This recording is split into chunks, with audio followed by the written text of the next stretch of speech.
যেদিকেই তাকাইতেছিলাম সেদিকেই অনেক মানুষজনের ভিড় ছিল।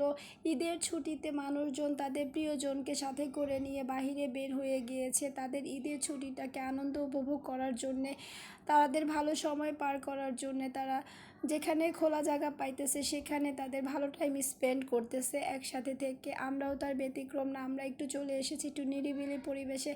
আমার একদমই ভালো লাগতেছিল না অনেক মানুষজনের ভিড়ভাট্টা। আমি অনেক অসুস্থ থাকার পরও শুধুমাত্র মেয়ের জন্য বাহিরে বের হয়ে গিয়েছি, কারণ আমি না বের হলে তো সে বের হতে পারবে না। আমার জ্বর, ঠান্ডা, মাথা ব্যথা, এত খারাপ অবস্থা শরীরের, তারপরে বের হয়েছি। কারণ ঈদ তো মানে পাওয়া যাবে না। আমার কথা যে আমি হয়তো বা সুস্থ হয়ে যাব 2-1 দিনের মধ্যে, এখনও আমি সুস্থ হই নাই। আমার গলার অবস্থা অনেক বেশি খারাপ, আমি কথাই বলতে পারি না। কিন্তু অনেক দিন ধরে কোনো ধরনের ভিডিও আমি দিতে পারতেছি না, ভয়েস দিতে পারতেছি না। তাই জন্য আমার থিঙ্ক হচ্ছে আমার এই অসুস্থ শরীর নিয়ে অনেকে বলেছে আমি কেন বের হয়েছি, কিন্তু আমার অসুস্থতা আল্লাহর চাইলে ঠিক হয়ে যাবে, কিন্তু এই প্রোগ্রামে ঈদ এই আনন্দ আমি পাবো না। এর জন্য আমি বের হয়েছি, চলে এসেছি মোমো খাওয়ার জন্য।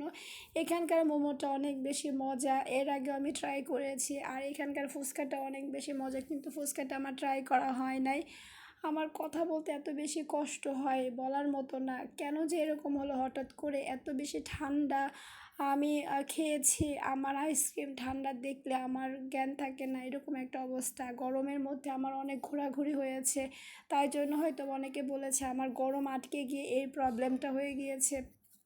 আমি বরাবর অনেক আইসক্রিম ঠান্ডা জাতীয় জিনিসপত্র অনেক লাইক করি, কিন্তু এবারও ব্যতিক্রম না। এত বেশি খেয়েছি, তার ফলাফল এখন আমি ভোগ করতেছি। আমি ছিলাম ওই ইয়েতে, এখানে অনেক বেশি মানে সুন্দর প্লেস। এটা ছোট জায়গা হলে কি হবে, বসার স্পেসটা সুন্দর করেছে, জায়গায় পাওয়া যায় না এরকম একটা অবস্থা। সবাই এখানে এসেছে, একটু ওয়েট করতে হয় বসার জন্য, কিন্তু জায়গাটা অনেক সুন্দর।